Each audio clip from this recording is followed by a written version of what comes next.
चलिए स्टार्ट करते हैं नया चैप्टर 11 का, जो कि 70th चैप्टर है ना, 17वां chapter, breathing and exchange of gases, Hindi में शोषण एवं गैसों का विनिमय।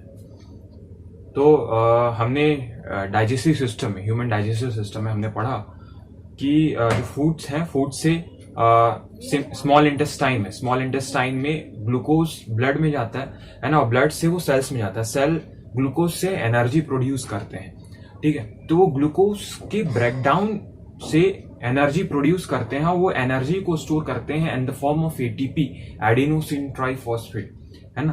तो हम ग्लूकोज को तोड़ रहे हैं और उससे एनर्जी का निर्माण कर रहे हैं, उससे ऊर्जा का निर्माण कर रहे हैं। और वो ऊर्जा का निर्माण एक रासायनिक रूप में होता है, एक केमिकल फॉर्म में होता है, जिसको आप बोलते हैं द मनी ऑफ एनर्जी, या फिर ऊर्जा की मुद्रा, जिसको बोलते हैं एटीपी, एडिनोसिन ट्राइफॉस्फेट, ठीक है। तो वो ब्रेकडाउन होता कैसे है ग्लूकोज? तो ग्लूकोज के ब्रेकडाउन के लिए हमको जरूरत पड़ती है ऑक्सीजन की, और ग्लूकोज के ब्रेकडाउन से एक तो एटीपी प्रोड्यूस हुआ, एनर्जी मॉलिक्यूल प्रोड्यूस हुआ एटीपी, और CO2 भी बनेगा।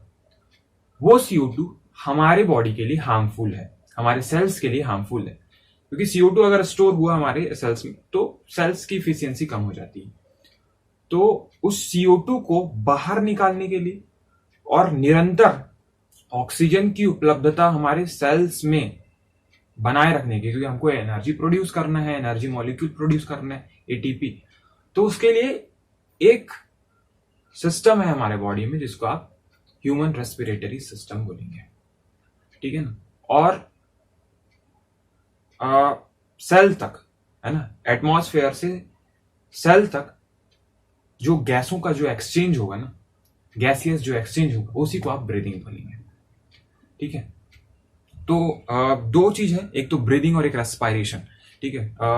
आपको क्या करना है? सबसे पहला जो ग्लूकोज है, ग्लूकोज के ब्रेकडाउन से एनर्जी प्रोड्यूस होगा in the form of ATP, और CO2 प्रोड्यूस होगा। CO2 सेल्स के लिए हार्मफुल है ना, हानिकारक है। तो CO2 को बाहर निकालना है और O2 लाना है हमको सेल तक, ताकि ग्लूकोज का ब्रेकडाउन हो सके, ग्लूकोज को तोड़ सके और उससे एनर्जी प्रोड्यूस कर, है ना।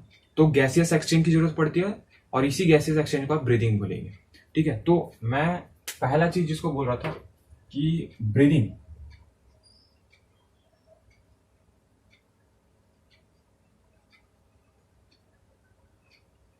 ब्रीदिंग, है ना, हिंदी में इसको श्वासन लिखता है एनसीईआरटी, एनसीईआरटी लिखता है श्वासन, ब्रीदिंग या श्वासन। तो ब्रीदिंग या श्वासन को क्या लिख सकते हैं कि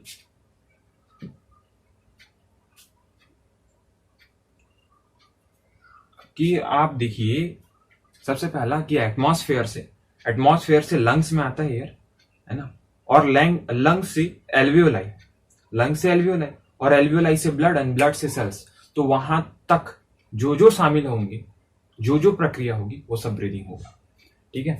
तो ब्रीदिंग का जो प्रोसेस है, इसमें गैसियस एक्सचेंज होता है ना, इसमें गैसियस एक्सचेंज होता है। मेनली अगर मैं बात करूं तो एटमॉस्फेयर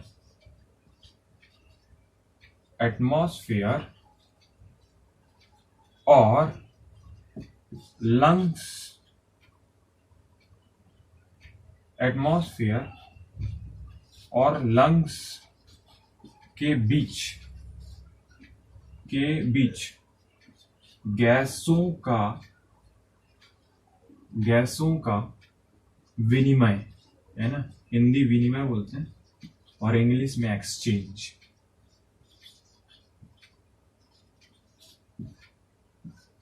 गैसों का विनिमय, एटमॉस्फेयर और लंग्स के बीच गैसों का विनिमय, है ना, ब्रीदिंग के प्रोसेस में, है ना। ब्रीदिंग है ना, हम नॉर्मली सांस लेना बोलते हैं। तो क्या बोला मैं? एटमॉस्फेयर और लंग्स के बीच गैसों के विनिमय को ही आप क्या बोलेंगे? ब्रीदिंग बोलेंगे, ठीक है। अब इसमें एक्चुअल में ये इतना नहीं है ना। लंग्स, एक तो पहला पॉइंट ये हो गया जो ब्रीदिंग में शामिल है ना, ब्रीदिंग में शामिल है। दूसरा आप क्या बोल सकते हैं? आप बोलेंगे कि लंग्स का एल्वियोलाई हुआ, है ना, तो एल्वियोलाई से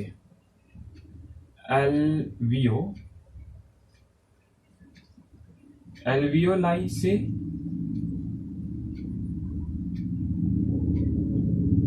एल्वियोलाई से ब्लड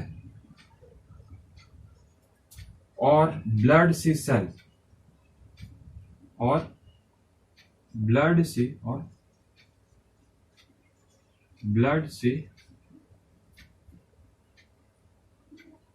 सेल्स तक गैसों का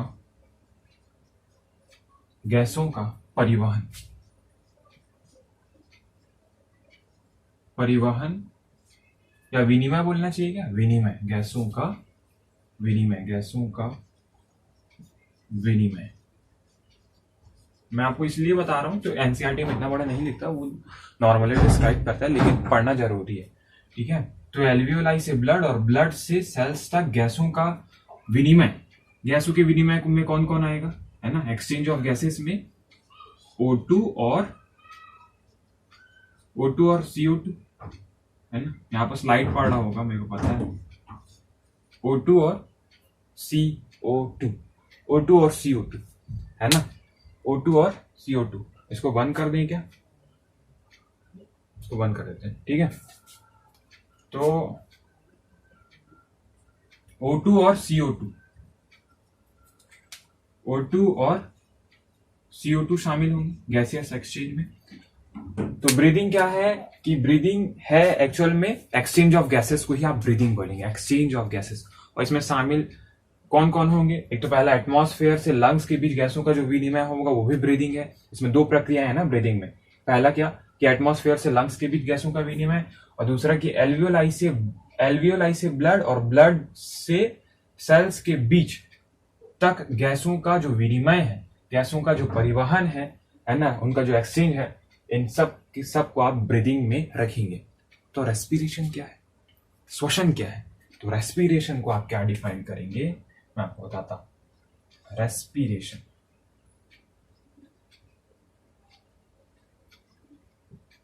रेस्पिरेशन इसको श्वसन लिखते हैं, है ना? अब ये इसका जो डेफिनेशन है ना, आपको करेक्ट डेफिनेशन आपको मिलेगा प्लांट रेस्पिरेशन वाले चैप्टर में। ठीक है, प्लांट फिजियोलॉजी का जो सेकंड लास्ट चैप्टर है, प्लांट रेस्पिरेशन इन प्लांट, उसमें आपको इसका डेफिनेशन मिलेगा कि कार्बन, सिंगल बॉन्ड कार्बन के ब्रेकडाउन के लिए ऑक्सीजन की जरूरत पड़ती है, और उस ऑक्सीजन उस ग्लूकोज के ब्रेकडाउन से जो एनर्जी प्रोड्यूस होगी और जो CO2 बनेगा, उसी को आप रेस्पिरेशन कहते हैं। ठीक है, तो रेस्पिरेशन या श्वसन क्या है कि सरल भोज्य पदार्थों जैसे सिंपल फूड कॉम्प्लेक्स, सरल भोज्य पदार्थों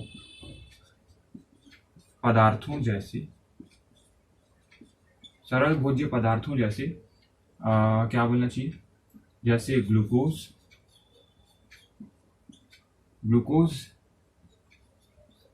के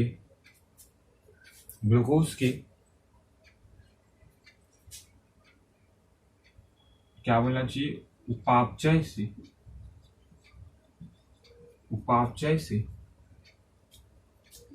उपापचय से यानी कैटाबोलिज्म से, है ना? इसको इंग्लिश में बोलेंगे कैटाबॉलिज्म से ऊर्जा यानी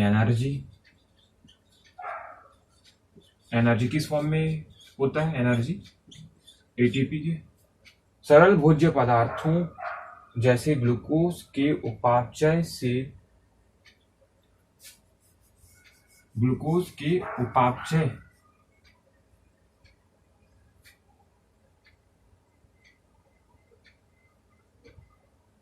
O2 की उपस्थिति में, ऐसा लिखना चाहिए ना, इसको ज्यादा अच्छा डेफिनेशन ये रहेगा कि सरल भोज्य पदार्थों जैसे ग्लूकोज का ऑक्सीजन की उपस्थिति में O2 की उपस्थिति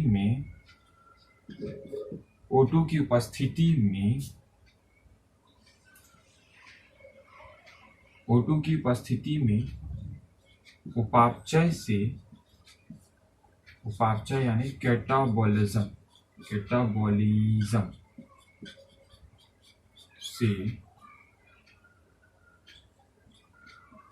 ऊर्जा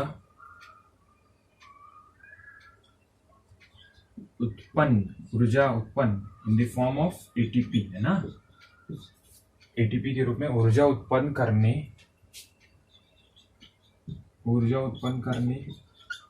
की प्रक्रिया सरल भोज्य पदार्थों जैसे ग्लूकोज का O2 की उपस्थिति में उपापचय कैटाबॉलिज्म से ऊर्जा उत्पन्न करने की प्रक्रिया को रेस्पिरेशन कहते हैं।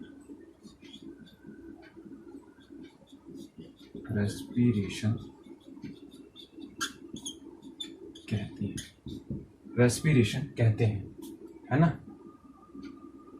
ऊर्जा उत्पन्न करने के दौरान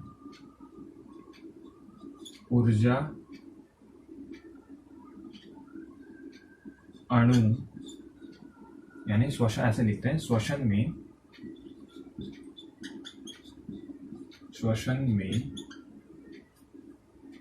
की क्रिया में लिखना है, श्वसन की क्रिया में O2 तथा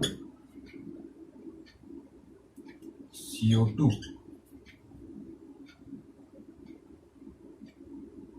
गैसों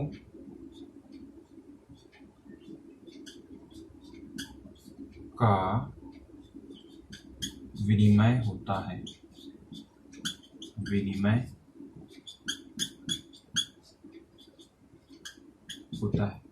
ठीक है, तो सरल भोज्य पदार्थों जैसे ग्लूकोज का O2 की उपस्थिति में उपापचय यानी कैटाबॉलिज्म से ऊर्जा उत्पन्न करने की प्रक्रिया को रेस्पिरेशन कहेंगे, और श्वसन की क्रिया में रेस्पिरेशन में O2 और CO2 का गैसों जैसे O2 और CO2 गैसों का परिवहन होता है ना।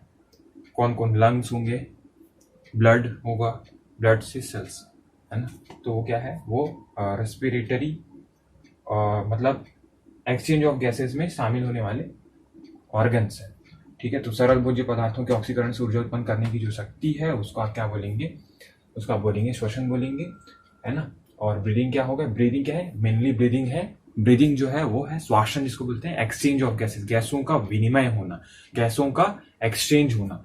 ठीक है, तो हमको O2 हम लेंगे अंदर, है ना, लंग्स जाएगा, लंग्स से ब्लड, और ब्लड से हमारे सेल्स तक जाएगा। O2 ग्लूकोज का ब्रेक डाउन करेगा और उससे एनर्जी प्रोड्यूस करेगा, एटीपी, है ना, एटीपी एनर्जी मॉलिक्यूल प्रोड्यूस करेगा, और CO2 प्रोड्यूस करेगा। तो CO2 सेल्स के लिए हार्मफुल है, CO2 ब्लड में आएगा, ब्लड से लंग्स में, और लंग्स से वापस एटमॉस्फेयर में हम उसको छोड़ देंगे। ठीक है, तो एटमॉस्फेयर से लंग्स की भी गैसों का विनिमय, और एल्वेलाई से ब्लड, और ब्लड से सेल्स तक का गैसों का विनिमय। इसमें ब्रीदिंग में 2 प्रक्रियाएं शामिल है। रेस्पिरेशन क्या है? सरल भोज्य पदार्थों का O2 की उपस्थिति में एनर्जी प्रोड्यूस यानी ऊर्जा उत्पन्न करने की जो प्रक्रिया है वो है रेस्पिरेशन। ठीक है, अब हम देखेंगे कि अलग अलग ऑर्गेनिजम्स में कौन कौन से रेस्पिरेटरी ऑर्गन्स होते हैं। ठीक है, तो देखते हैं, मैं इसको रफ कर देता हूं। अब हम एनसीईआरटी के लेवल पर अलग अलग ऑर्गेनिज्म की कौन कौन सी जो एनसीईआरटी में बताया गया है, डिस्क्राइब किए गए, उनके रेस्पिरेटरी ऑर्गन देखते हैं। तो मेनली आपको ये याद रखना है कि जो बेटा जो रेस्पिरेटरी ऑर्गन है ना, वो उस ऑर्गेनिज्म के एक तो हैबिटेट जहां वो रहता है, उसका जो आवास है, और उसके खुद के स्ट्रक्चर, उसके बॉडी ऑर्गेनाइजेशन पर डिपेंड करता है कि वो किस प्रकार का जीव। अगर सरल जीव है तो सरल प्रकार का रेस्पिरेटरी ऑर्गन होगा उसमें।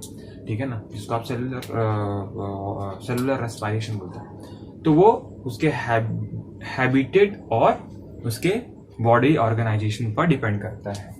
ठीक है ना, तो जो ब्रीदिंग का जो प्रोसेस है ना, ब्रीदिंग का प्रोसेस बोलना चाहिए, तो ब्रीदिंग का जो प्रोसेस है ना, एनसीईआरटी में ब्रीदिंग का प्रोसेस लिखा है। ब्रीदिंग का जो मैकेनिज्म ऑफ ब्रीदिंग है ना, ब्रीदिंग का मैकेनिज्म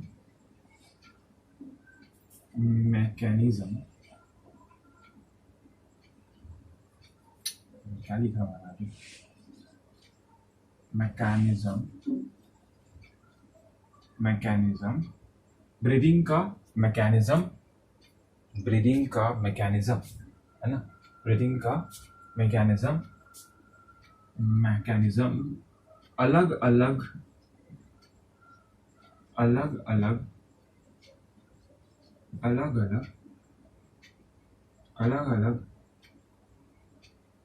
वर्गों की अलग अलग प्राणियों में, यानी ऑर्गेनिजम्स में, प्राणियों में उनके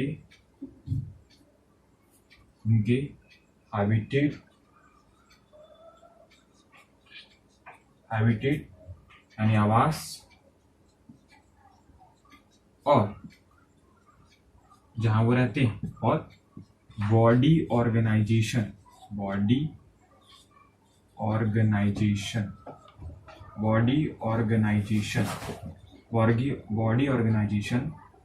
पर निर्भर करता है,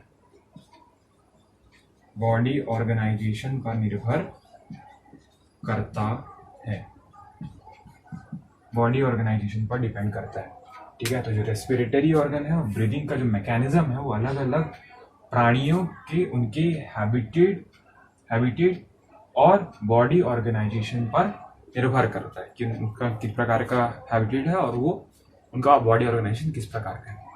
अगर ज्यादातर देखिए, अगर मैं सिंपल ऑर्गेनिज्म की मैं बात करूं, है ना, सिंपल ऑर्गेनिजम्स में, सरल जीवों में अगर मैं ले लूं, स्पॉन्ज को ले लेता हूं, स्पॉन्जेस ले लूं, स्पॉन्जेस हो गया, सिलेंट्रेट हो गया, है ना, सिलेंट्रेट्स हो गए, तो स्पॉन्जेस हो गया, सिलेंट्रेट्स हो गया। और अगर मैं फ्लैटवर्म की मैं बात करूं, फ्लैटवर्म है ना, चपटा क्रीमी जिसको बोलते हैं, फ्लैटवर्म की बात करूं तो स्पॉन्जेस, सिलेंट्रेट और फ्लैटवर्म अपने पूरे इंटायर बॉडी को, अपने पूरे इंटायर बॉडी को यानी पूरे शरीर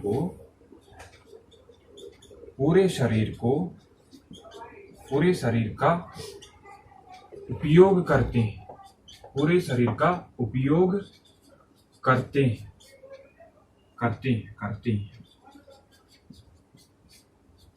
हैं गैसों के विनिमय में, है ना, गैसों के विनिमय में, है ना, in the process of breathing इसको बोल सकते हैं। तो गैसों के विनिमय में स्पॉन्जेस हो गया, सिलेंट्रेट्स हो गया और फ्लैटवर्म अपने पूरे शरीर का उपयोग करते हैं, अपने पूरा एंटायर बॉडी सरफेस में, पूरे शरीर की सतह, पूरे शरीर की, वापस नीचे ले, पूरे शरीर की सतह का उपयोग करते हैं गैसों के विनिमय में, अपने पूरे एंटायर बॉडी सरफेस लिखता हूं मैं, एंटायर बॉडी सरफेस, तो अपने पूरे बॉडी सरफेस का, जो स्पॉन्ज हो गया, सिलेंट्रेट्स हो गए, फ्लैटवर्म्स हो गए, एटसेट्रा, जो सरल जीव, वो अपने बॉडी सरफेस का उपयोग करते हैं गैसों के एक्सचेंज में। ठीक है, अब थोड़े बड़े लेवल पे देखते हैं, चलो। ठीक है, अब एनसीईआरटी में अर्थवर्म की बात किया है, तो जो अर्थवर्म है वो क्या करते हैं, अपने जो नमीदार जो सतह है ना, मॉइस्ट क्यूटिकल जिसको बोलता है वो, हिंदी में आर्द्र त्वचा बोलता है, उस आर्द्र त्वचा को वो गैसों के विनिमय में यानी एक्सचेंज ऑफ गैसेस में उपयोग करता है। ठीक है, तो आप क्या लिख सकते हैं यहाँ पर स्टार बना के, कि जो अर्थवर्म है ना, जो अर्थवर्म है यानी केंचुआ, है ना, अर्थवर्म अपनी मॉइस्ट क्यूटिकल को, है ना, अपनी मॉइस्ट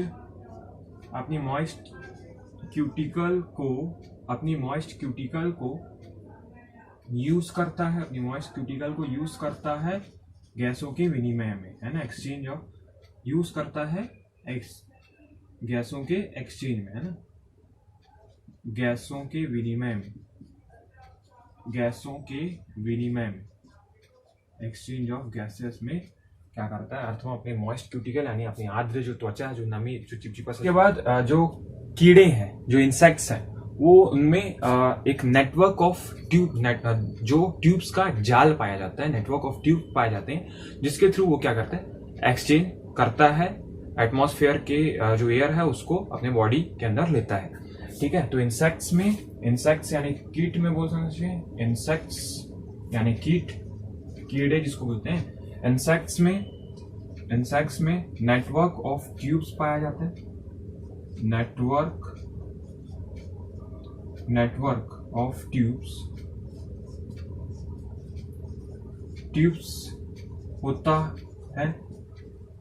होता है जिसे क्या बोलेंगे, ट्रेकियल ट्यूब्स बोलेंगे, जिसे क्या बोलेंगे, ट्रेकियल, जिसके क्या बोलेंगे, ट्रेकियल ट्यूब्स कहते हैं, है ना। तो इंसेक्ट्स में नेटवर्क ऑफ ट्यूब होता है जिससे ट्रेकियल ट्यूब्स कहते हैं, वही की सहायता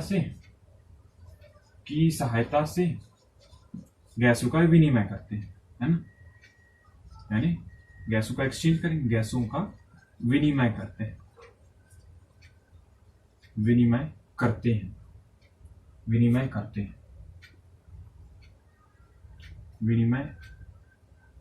करते हैं ना गैसों का। तो इंसेक्ट्स में नेटवर्क ऑफ ट्यूब्स पाया जाता है जिसको आप ट्रेकियल ट्यूब्स बोलेंगे, की सहायता से गैसों का विनिमय करता है इंसेक्ट्स में। ठीक है, अब अगर मैं बात करूं, जो ये तो इनवर्टिब्रेट्स का मैं बता दिया हूं पहले, स्पॉन्जेस हो गया, सिलेंड्रेट्स हो गया, और क्या प्लेटफॉर्म, उसमें अपनी जो पूरे इंटायर बॉडी सरफेस को सिंपल डिफ्यूजन के थ्रू O2 और CO2 का एक्सचेंज करते हैं। ठीक है, इंसेक्ट्स का मैं बता दिया, इंसेक्ट्स में एनसीईआरटी में लेवलिंग क्या है कि इंसेक्ट्स का हो गया। ठीक है ना, अब एक्वेटिक ऑर्थ्रोपोडाज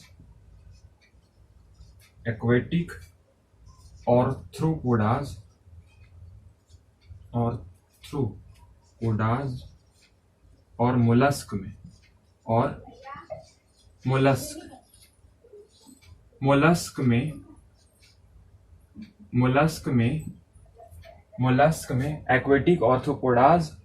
मोलस्क में एक्वेटिक ऑर्थ्रोपोडाज और मोलस्क में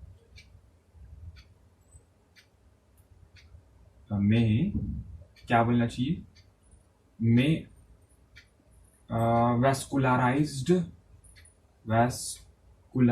है ना,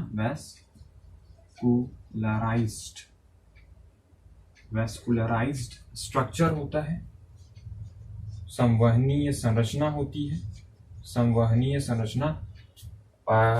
मोलास्का में वैस्कुलराइज्ड स्ट्रक्चर यानी संवहनीय संरचना होती है ना, वैस्कुलराइज्ड स्ट्रक्चर होती है, संवहनीय संरचना होती है, जिसे गिल्स कहते हैं,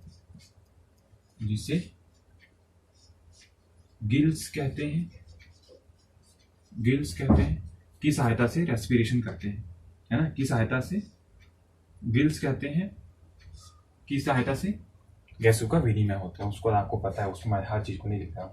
तो एक्वेटिक ऑर्थ्रोपोडाज और मोलास्का में वैस्कुलराइज्ड स्ट्रक्चर है जिसे गिल्स कहते हैं, की सहायता से गैसों का विनिमय होता है। ठीक है, तो ये तो हो गया, है ना। और ये जो रेस्पिरेशन है ना, इसका एक एनसीईआरटी में लेबलिंग दिया है, एनसीईआरटी इसको बोलता है ब्रैंकियल रेस्पिरेशन, ब्रैंकियल रेस्पिरेशन, ये लिखा है ना, ब्रैंकियल रेस्पिरेशन, सॉरी IAR, है ना, ब्रैंकियल रेस्पिरेशन। तो ब्रैंकियल रेस्पिरेशन है, तो एक्वेटिक ऑर्थ्रोपोडाज और मोलस्का में वैस्कुलराइज्ड स्ट्रक्चर यानी जो संवहनीय संरचना है ना, ऑर्थ्रोपोडा मोलस्का में, वो क्या है, गिल्स। तो गिल्स की सहायता से, है ना, गिल्स ही वो संरचना है जिससे गैसों का विनिमय होता है। जैसे हमारे में लंग्स है, लंग्स क्या कर रहा है, गैसों का विनिमय कर रहा है ना, हमारे बॉडी में। तो उसमें क्या होता है, गिल्स होता है, गिल्स भी एक वैस्कुलराइज्ड स्ट्रक्चर है ना। और जो प्रोसेस होगा इसमें, जो संवहन की प्रक्रिया होती है, उसको आप ब्रैंकियल रेस्पिरेशन बोलेंगे, एनसीईआरटी इसको बोलता है। ठीक है, अब उसके बाद जो टेरेस्ट्रियल जो जीव है ना, टेरेस्ट्रियल जीव है, जो स्थलीय जीव है, टेरेस्ट्रियल टेरेस्ट्रियल जो जीव है, जो ऑर्गेनिजम्स हैं, टेरेस्ट्रियल जीव है ना, टेरेस्ट्रियल जीव या टेरेस्ट्रियल ऑर्गेनिजम्स लिखना चाहिए, टेरेस्ट्रियल एनिमल्स लिख दूं क्या, टेरेस्ट्रियल एनिमल्स में, टेरेस्ट्रियल यानी जो स्थलीय जो जीव है ना, इसमें ही ब्रैकेट में लिख देता हूँ, स्थलीय जीव लिखता है इसको एनसीईआरटी। स्थलीय जीव में एक वैस्कुलराइज्ड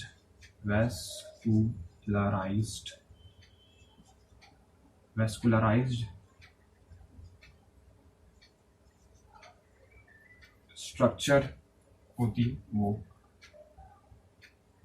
वैस्कुलराइज्ड स्ट्रक्चर होती है, वैस्कुलराइज्ड बैग लाइक स्ट्रक्चर होता है, बैग्स जैसी संरचना होती है, बैग लाइक स्ट्रक्चर होती है, बैग जैसी संरचना होती है, वैस्कुलराइज्ड बैग लाइक स्ट्रक्चर होती है, वैस्कुलराइज्ड बैग्स लाइक स्ट्रक्चर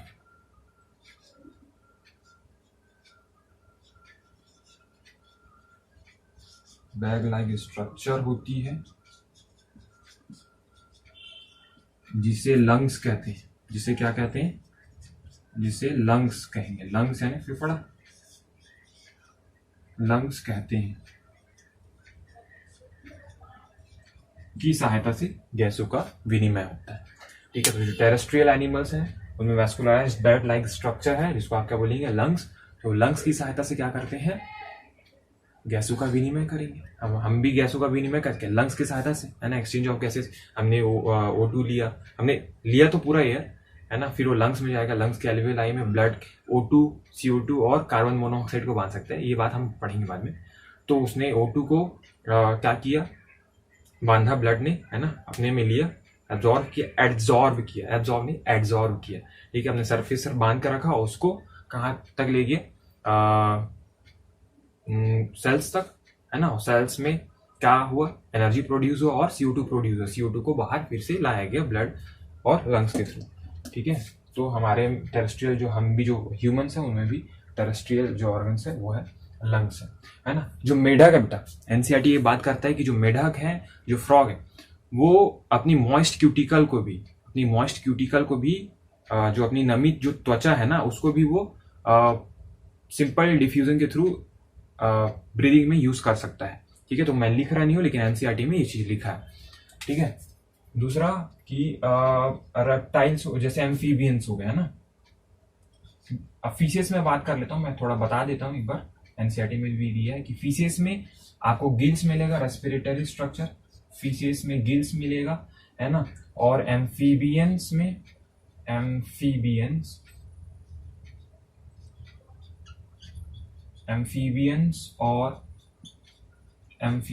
हो गया, है ना, और नहीं लिखना चाहिए, एम्फीबियंस हो गया, रेप्टाइल्स हो गए, है ना, बर्ड्स हो गए,